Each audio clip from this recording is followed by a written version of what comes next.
춘향전 살펴보도록 하겠습니다. 네, 춘향전 같은 경우에는 일단 기본적으로 판소리계 소설이라고 하는 갈래적인 특성에 대해서 먼저 좀 살펴보고 들어가는 게 좋을 것 같아요. 우리가 이제 교과서에서 보는 본문은 일단 소설이에요, 일단. 네, 소설인데 그 소설의 기원이 되는 부분이 판소리였다는 점에서 판소리계라고 하는 앞에 붙는 말이 들어가게 되는 건데요. 일단 이 판소리라고 하는 게 마당에서 사람들을 모아놓고 공연자가 공연을 하던 노래를 부르던 갈래였기 때문에 일단 기본적으로 구비전승되었다라고 하는 특성을 가져요. 여기 이야기하는 구비전승이라고 하는 건 입에서 입으로 전했다 라는 특성을 갖게 되는 거죠. 그러니까 입에서 입으로 전해지던 판소리가 후에 인기가 많아지다 보니까 이거를 기록하기 시작한 거예요. 그러다 보니까 어떤 동네에서 이야기하던 내용과 다음 동네에서 이야기하던 내용이 조금씩 달라질 수가 있어요. 조금 더 쉽게 이야기하면 서울에서 공연하던 판소리의 내용과 저기 전라도에서 공연하던 공연의 내용이 다르다는 거죠. 이 두 가지의 다른 버전이 소설로 넘어오면서도 똑같이 다른 버전으로 기록이 돼요. 그래서 쉽게 이야기하는 경판 본인이 완판 본인이 하는 이본이 발생하게 되는 거죠. 네, 이본이라고 하는 다른 버전이에요. 그냥 쉽게 이야기하면. 네, 다른 버전이 생기게 되는 게 이러한 구비전승되다가 기록되는 그런 과정에서 이야기가 적층된다라는 말을 쓰는데 이야기가 쌓여가는 거예요. 네, 쌓여가는 성질이 있었기 때문에 여러 가지 다른 버전, 즉 이본이 존재하게 된다. 네, 요게 일단 판소리계 소설이 판소리로부터 비롯되었기 때문에 가지는 특징 중에 한 가지가 되고요. 물론 이 판소리라고 하는 노래도 그 이전에 물론 근원설화가 있어요. 근데 이 근원설화에 대한 내용은 하나하나 자세하게 아실 필요는 없는데 일단 도미설화, 연려설화, 신원설화, 암행어사설화 등등이 있는데 이러한 설화들이 대략적으로 어떤 내용을 가지고 있는 것이었나만 매칭해서 연결해 두시면 될 것 같아요. 네. 예를 들자면 연려설화 같은 경우에는 지조와 절개를 지킨 여인이 주인공이 되는 이야기, 신원설화 같은 경우에는 굉장히 억울한 누명을 쓰고 있다가 그 누명을 벗게 되는 이야기, 암행어사가 등장하는 이야기, 도미와 도미의 아내와 관련했던 이야기, 네, 이런 이야기들이 배경이 되었다가 이러한 떠돌아다니던 이야기가 판소리로 불리고 그리고 그 판소리가 소설로 정착되게 되었다. 요게 우리가 배울 춘향전의 기본적인 뼈대가 되겠고요. 이후로는 신소설이라고 하는 근대의 소설도 등장하게 되고 최근에는 시나 영화, 드라마 등등 여러 가지 갈래로 이제 나오기는 하는데 이 부분까지는 그렇게 주의 깊게 보지는 않으셔도 무방할 것 같습니다. 자, 본문에 이제 서서히 들어가 볼 건데요. 우리가 춘향전 작품에서 크게 주의 깊게 봐야 하는 내용은 요 6가지 내용이라고 보시면 될 것 같아요. 네, 일단은 기본적으로 아까 처음 얘기했던 거지만 판소리에서부터 시작했기 때문에 즉 노래에서부터 시작했기 때문에 자, 소설이 갖는 산문적인 특성 이외에 운문적인 특성이 동시에 드러나게 돼요.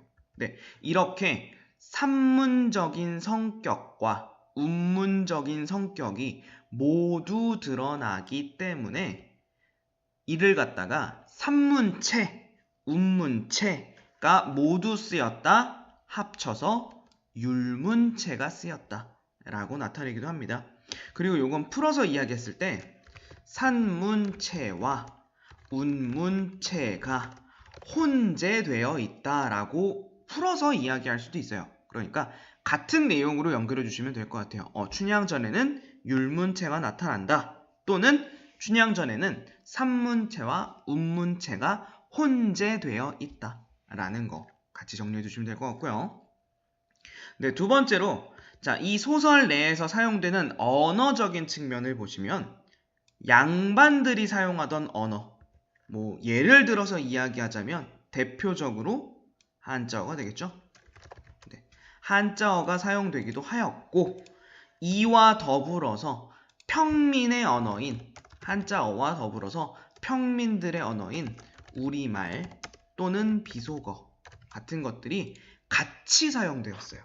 네, 이렇게 한자어와 우리말 또는 비속어가 마찬가지로 혼재되어 있는 거죠. 그렇기 때문에 춘향전 안에는 이중적인 언어가 사용되었다. 또는 언어의 이중성이 드러난다. 라고 하는 내용으로 정리하고 나갈 수 있겠죠. 자, 세 번째.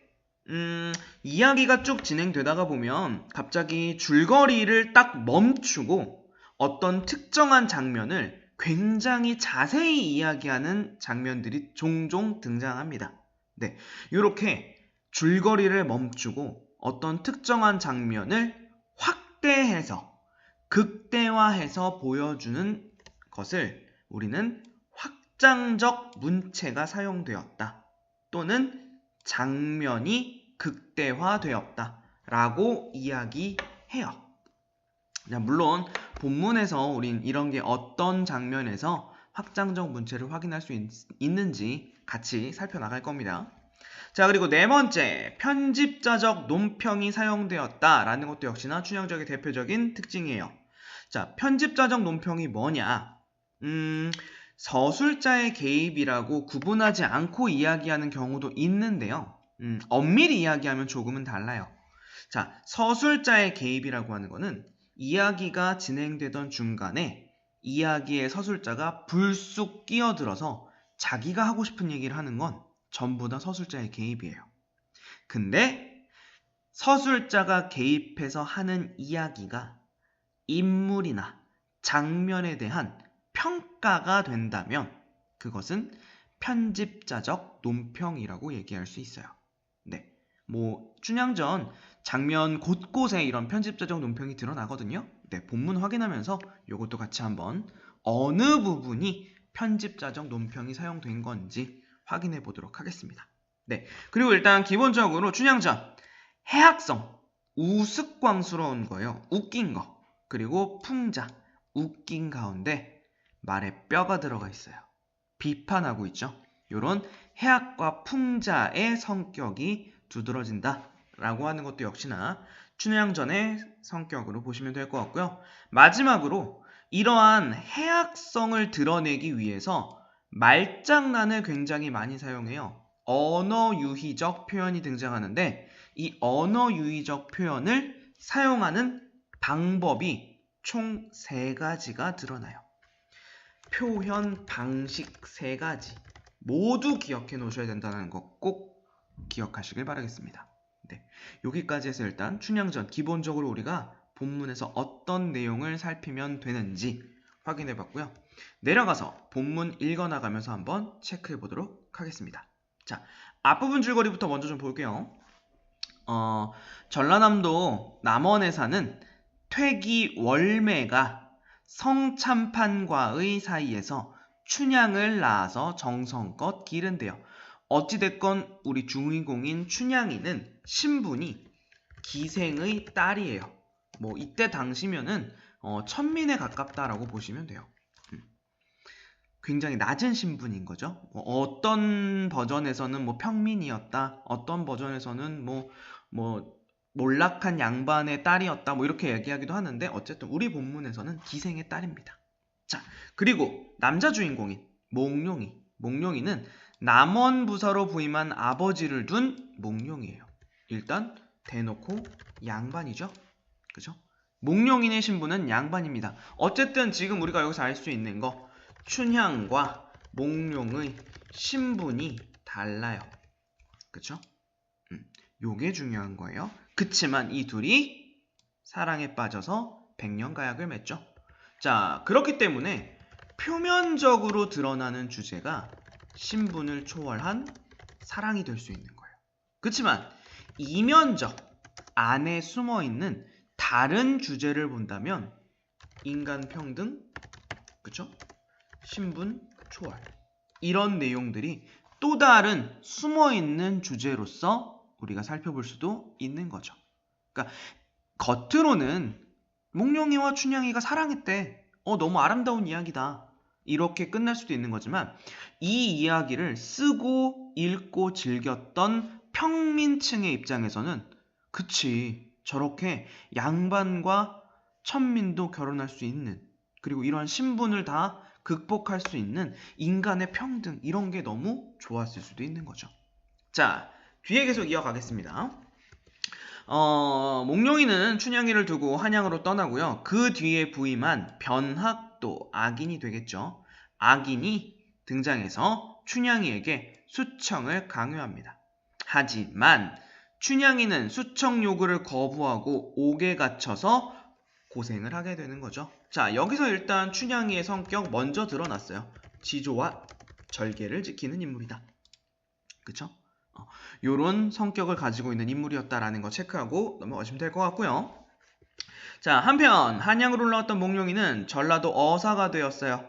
남원으로 내려오던 길에 변사또가 가혹한 정치를 일삼고 있다는 사실, 춘향이가 옥에 갇혔다는 소식을 듣게 됩니다. 근데 여기서 중요한 건 뭐냐면은 몽룡이가 춘향이가 지금 고생하고 있다는 사실을 알고 구하러 달려오는 게 아니에요.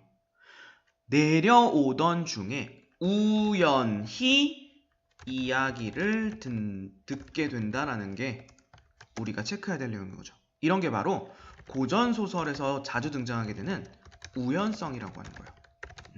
이야기가 굉장히 우연적으로 돌아가게 됩니다.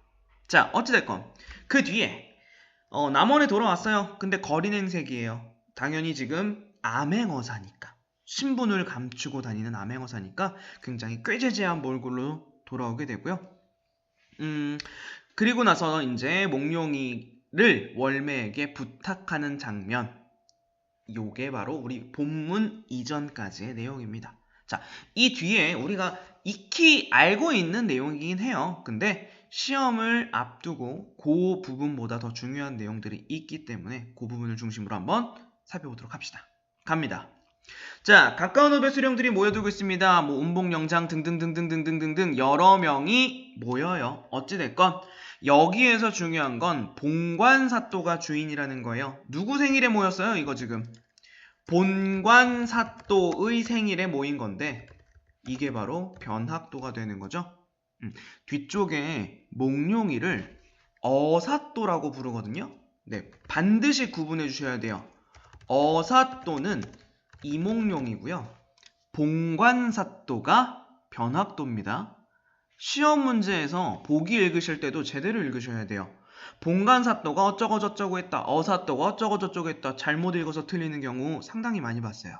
그러니까 꼭 본관사또와 어사또 구분해서 읽어주시고요. 자, 그때 아무튼 본관사또가 하인을 불러서 어떤 명령을 내리는데 이 부분 묶어주도록 하겠습니다. 자, 뭐라고 얘기하느냐? 관차원색 불러 다담을 올리고, 육고자 불러 소를 잡고, 예방 불러 악공 대령하고, 승발 불러 청방 대령하고, 사령 불러 자변을 금하라. 자, 이 부분을 왜 체크했느냐? 누구누구 불러 뭐뭐뭐뭐 하라 라고 하는 문장 구조의 반복이 드러나죠. 요거 표현법으로 이야기하면 대구법이라고 하죠. 네. 자, 이런 대구법을 사용하면 당연히 운율감이 생겨요.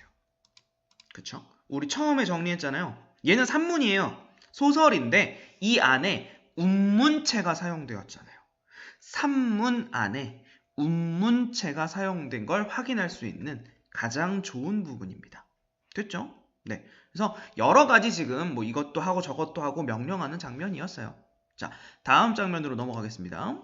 자, 그리고 나서 생일 파티를 하는데 이렇듯 요란할 때 온갖 깃발, 사면 육각, 풍류소리, 붉은 옷, 붉은 치마, 기생들이 어쩌고 저쩌고 하고 있죠. 자, 요 부분에서 우리가 봐야 되는 거는 다른 거 없어요. 굉장히 화려하고 사치스러운 생일잔치예요. 그쵸? 화려하고 사치스러운 장치다 라는 것만 생각하시면 되고요. 자, 이 모습을 보고 있는 어사의 마음이 심란하대요. 여기서 이야기하는 이 어사, 얘가 바로 몽룡이에요. 그쵸? 이몽룡이라는 거 아셔야 됩니다. 자, 몽룡이가 심란하구나 라고 이야기했는데, 이거는 지금 누가 이야기한 거? 서술자가 이야기한 거예요. 서술자가 몽룡이의 굉장히 못마땅한 심정을 서술했죠.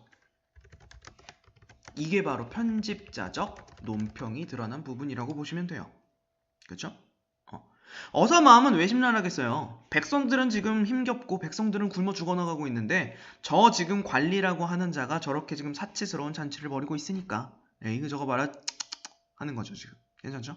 편집자적 논평이 드러난 부분입니다. 물론 여기 말고도 뒷부분에 편집자적 논평 더 드러납니다. 계속해서 확인할 거예요. 자, 그리고 나서 갑니다. 여봐라 사령들아, 몽룡이가 이야기하는 거예요. 너네 사또한테 얘기해라. 거린이 왔으니까 술이랑 안주나 좀 먹자고 얘기해라. 그랬더니 자, 저 사령의 거동보소라고 얘기했어요. 자, 저 사령의 거동보소, 사령이 하는 꼴 좀 봐라고 서술자가 이야기하는 건데 요 부분은 우리가 이렇게 좀 정리할게요. 지금 소설, 현대소설에서는 조금 보기 힘든 표현이죠. 이런 표현이 왜 등장하냐면 판소리, 사설의 말투예요. 요걸 다른 말로 판소리, 사설체이다 라고 이야기해요. 이 소설, 춘향전이라고 하는 소설은 이전에 판소리 노래였잖아요. 그러니까 이런 것들은 전부 다 판소리 창자가, 노래하는 사람이 막 노래하다 말고 중간에 저 사령 거동보소라고 창자가 이야기하던 그런 말투가 소설에도 그대로 사용된 거죠. 그래서 이게 판소리에서 유래되었구나 라는 것을 우리가 유추할 수 있는 단서가 되는 겁니다. 자, 이렇게 좀 체크해 두시고요. 내려가 볼게요. 자, 우리 사또가 거린을 금했어요. 어느 양반인지는 모르겠지만 그런 말은 하지도 마세요. 너 못 들어가. 지금 얘기하는 거예요. 라면서 등을 밀쳐내니 굉장히 중요한 표현 하나 나와요. 어찌하니 명관인가? 라고 하는 표현. 역시나 자, 변학도, 봉관사또라고 할게요. 봉관사또를 서술자가 평가했죠. 당연히 편집자적 논평입니다. 그러니까 어찌하니 명관인가? 명관, 뛰어난 관리라고 할 수 있지 않겠는가? 뭐 이렇게 얘기하는 거죠 지금. 자, 표현상의 특징 보면 반어적 표현이에요. 그렇죠? 명관이 아니다 라는 걸 얘기하고 싶은 거죠. 그러니까 봉관사또 쟤는 뛰어난 관리가 아니야. 거지를 쫓아내잖아 지금. 지는 잘 먹고 잘 놀면서. 그쵸? 이렇게 편집자적 논평을 활용해서 봉관사또에 대한 평가를 드러내고 있다. 비판하고 있는 거죠. 그쵸? 비판이라고도 같이 정리해 두시면 좋을 것 같습니다. 됐죠? 자, 윤봉영장이라고 하는 사람은 봉관사또 생일잔치에 놀러온 사람이에요. 어떤 놀러온 관리가 그 모습을 보고 봉관사또에게 말합니다. 자, 뭐라고 얘기하냐? 저 거린이 의관은 남루하나 양반의 후예인 듯하니 저 끝자리에 앉혀서 술이나 먹여서 보냅시다 라고 이야기를 해요. 자, 의관이 남루하다라는 표현 나왔죠. 남루하다는 보잘것없다, 너저분하다 인 건데, 자, 차림새가 지저분하다 라는 뜻을 고사성어로 나타내면 패, 포, 파, 립 이라는 말로 표현할 수 있습니다. 자, 그럼 지금 몽룡이의 모습은 페포파립인 거죠. 망가진 모자, 찢어진 옷이라는 뜻이에요. 직역하면. 그쵸?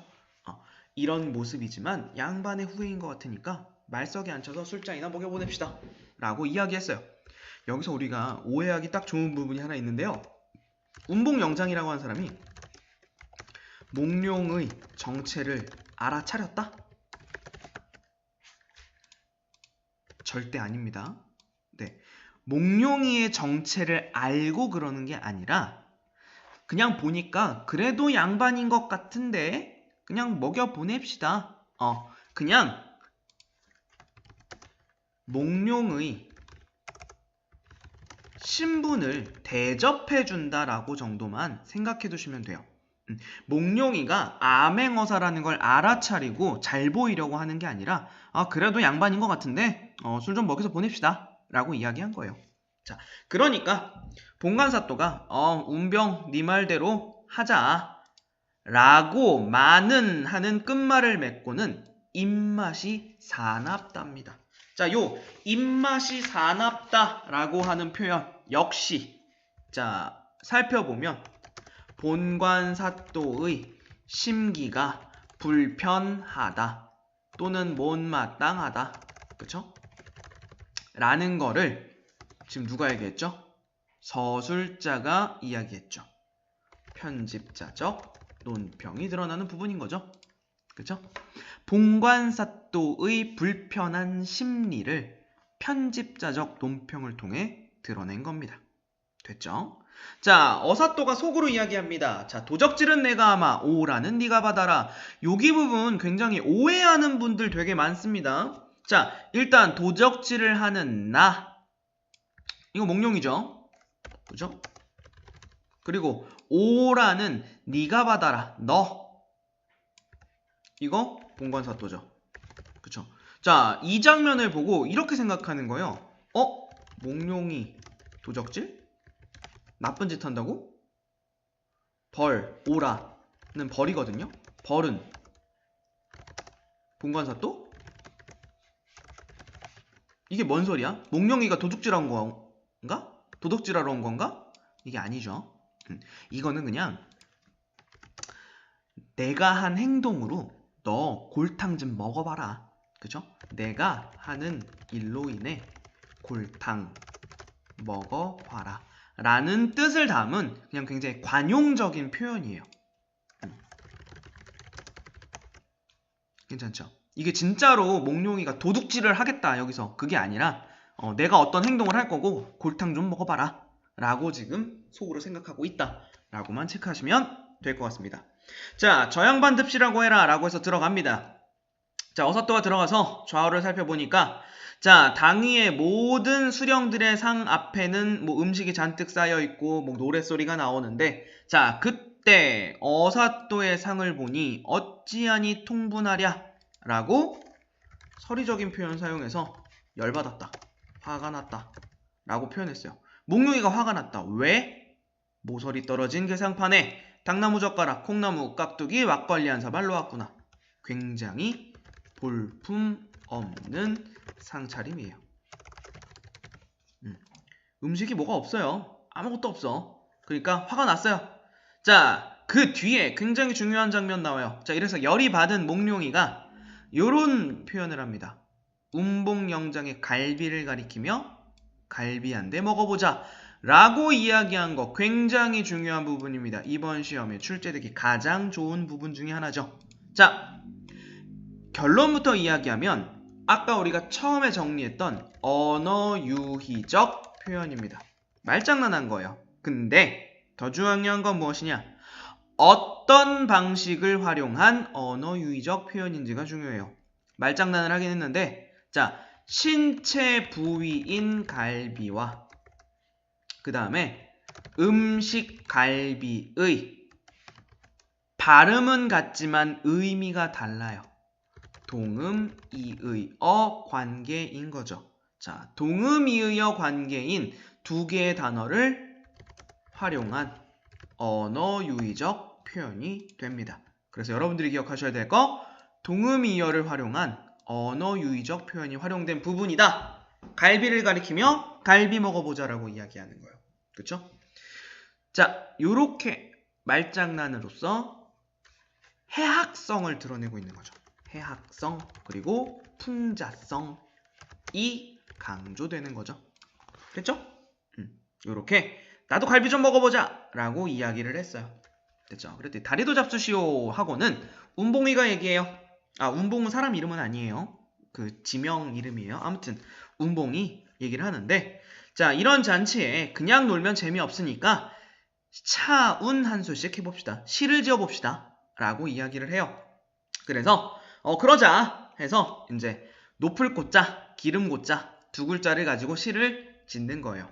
이거 한시 지을 때 이렇게 글자를 라임을 맞춰줘야 되는 거거든요. 뭐 그래서 글쓰기가 원래 되게 어려워요. 아무튼 그때 어사또가 이제 해요. 어사또 몽룡이가 얘기하는 거죠. 자, 제가 거린이 한시를 좀 읽었어요. 그래서 좋은 잔치 당하여서 술과 안주를 포식했다. 실제로 못 먹었잖아요. 반어적으로 비꼬는 거죠. 그쵸? 내가 잘 먹었으니까 아주 잘 먹었습니다. 아주 그냥. 그러니까 시 지어줄게요. 라고 이야기한 겁니다. 자, 그리고 나서 이제 붓을 주니까 자, 좌중 사람들이 다 짓지도 않았는데 순식간에 글 두 귀를 지었대요. 그래요. 몽룡이는 굉장히 뛰어난 인물이구나. 그쵸? 요 정도 내용 정리할 수 있는 거예요. 근데 여기서 우리가 오해하시면 안 되는 거 한 가지. 자, 능력이 뛰어나다 정도지 초월적 인물이다? 라는 말은 잘못됐어요. 초월적이다라고 하는 건 인간의 능력을 넘어선 신적인 존재를 이야기해요. 몽룡이는 신적인 존재는 아니에요. 그냥 똑똑하고 글 잘 쓰고 능력이 뛰어난 사람인 거죠. 됐죠? 아무튼 그 뒤에 몽룡이가 시를 지을 때 백성들의 형편을 생각하고 봉관사또의 정체를 감안하여 지었다라고 이야기하는데 이 부분도 역시나 서술자가 몽룡이의 시 내용을 판단했죠. 그죠? 그렇기 때문에 여기도 역시나 편집자적 논평이다 라고 이야기할 수 있겠죠. 자, 그리고 나서 바로 이야기 나옵니다. 이 부분은 여러분들 외우실 필요는 없어요. 금준미주 천인열 어쩌고 저쩌고 하는 거 한 가지만 기억하고 넘어가시면 돼요. 이 내용은 한자어가 사용됐죠. 한시예요. 이거 평민들은 이해 못해요. 대신에 양반 언어가 사용된 부분이겠죠. 됐죠? 자, 이렇게 양반 언어를 사용해 줬으니까 당연히 바로 뒤에 넘어가면 순우리말로 해설해 주죠. 순우리말 평민 언어로 번역해 주는 거죠. 그래서 위에 나왔던 한자어 사용되었던 거, 그쵸? 한자어 이거랑 같이 보면 맞네요. 앞에서 정리했던 거 이중성, 언어의 이중성이라고 하는 거예요. 그쵸? 요런 내용들 확인할 수 있다 라는 거 체크해 두시면 될 것 같고요. 자, 시가 삽입되었어요. 첫 번째 삽입시입니다. 그쵸? 이 첫 번째 삽입시는 일단 가장 중요한 거는 시의 내용이 어떤 내용을 담고 있느냐, 결론부터 이야기하고 가요. 탐관오리의 가렴주구를 비판하는 내용이에요. 가렴주구라고 하는 거 반드시 알아두셔야 되죠. 가렴주구, 백성을, 그냥 세금을 가혹하게 걷어 백성을 괴롭히는 거, 이게 가렴주구입니다. 됐죠?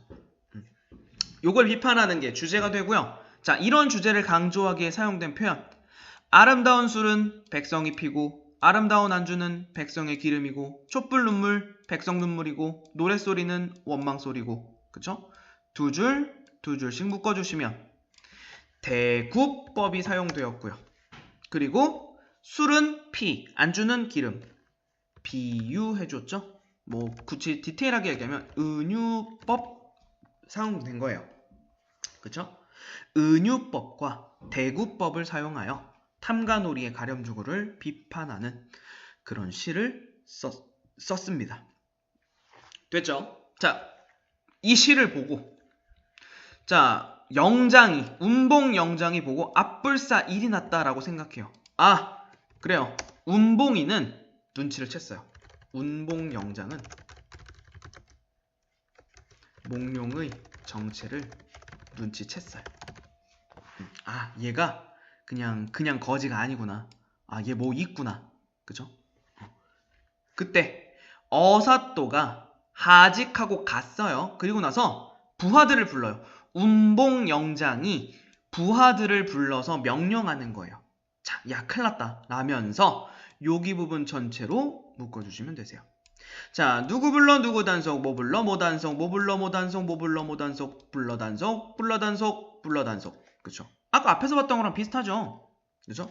누구 불러, 누구 불러, 뭐뭐 단속. 이게 반복되죠? 대구법 사용됐으니까 당연히 운율감 느껴지는 거 당연한 거고요. 그쵸?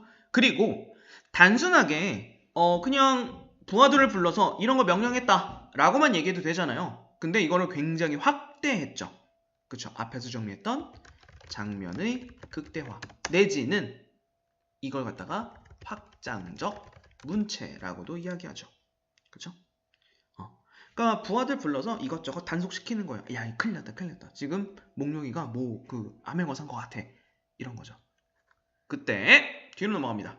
본관사또는 세상 몰라요. 멍청해요. 자, 운봉이 어디 갔다 와? 그러니까 소변 보고 와요. 뭐 이러고 있는 거예요. 자, 뭐 춘향이 불러와 라고 하고 있는 와중에 어사또가 부하들이랑 이제 얘기하는 거죠. 자, 그때 부하를 보고 얘기를 합니다. 어떤 장면이 나오느냐? 자, 이 부분 체크하시면 될 것 같아요. 이제 어사또의 부하들이 이리 가며 수군, 저리 가며 수군수군, 서리 역졸 거동보소, 외올만건 공단모자, 새패랭이 눌러쓰고, 석자간발, 새집신에 한삼고이 산뜻하게 차려입고, 육모방망이 사슴가중끈 손목에 걸어지고, 여기서 번쩍 저기서 번쩍 남원읍이 우글우글 청파역졸 거동보소까지 묶어주시면 될 것 같아요. 네, 여기까지 묶어주시면 마찬가지죠? 그냥 어사또의 부하들, 여기 뭐 서리, 역졸 이런 말로 썼지만 그냥 부하라고 편하게 지칭할게요. 부하들이 준비하는 모습이에요. 준비하는 모습. 이 모습을 굉장히 극대화했죠. 극대화, 확장적 문체 사용해 준 거고요. 마찬가지 여기도 방금 제가 읽을 때 운율감 있게 읽었죠. 여기도 역시나 운율감을 살려서 쓴 거죠. 그렇죠? 운문체가 사용된 거죠. 괜찮습니까? 자, 그리고 나서 달 같은 마패를 번쩍 들어서 암행어사 출도야 라고 외치는 소리에 자, 외쳤고요. 강산이 무너지고 천지가 뒤집히는 듯하다. 굉장히 과장되었죠. 그리고 초목금수인들 아니 떨랴.